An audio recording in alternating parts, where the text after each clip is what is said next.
Climate செம்ம சில்லுன்னு சூப்பராக இருந்துச்சு. இதில் ஏனோ இந்த பாஸ்தா கிரேவிங்ஸ் வேறு. க்ரீமியாக ஒரு ரெட் சாஸ் பாஸ்தா சூப்பராக செய்யலாமா?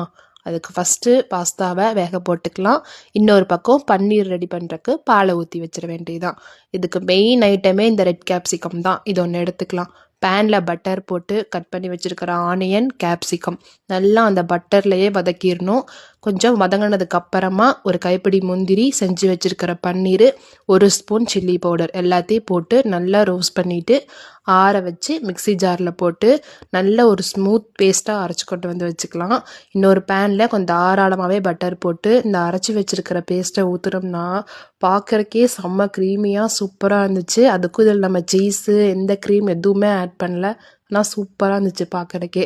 அது நல்லா கொதிச்சு வரும்போது இந்த வேக வச்சுருக்கிற பாஸ்தாவை போட்டு நல்லா கொதிக்கிற அளவுக்கு நல்லா கிண்டி விட்டுட்டு லாஸ்ட்டில் மேலே கொஞ்சம் ஒரிகனோ தூவனோம்னா அவ்வளோதான், பாஸ்தா ரெடி. சீரியஸ்லி செம்ம க்ரீமியாக செம்ம டேஸ்ட்டாக இருந்துச்சு. கண்டிப்பாக வீட்டில் ட்ரை பண்ணுங்கள். Must try.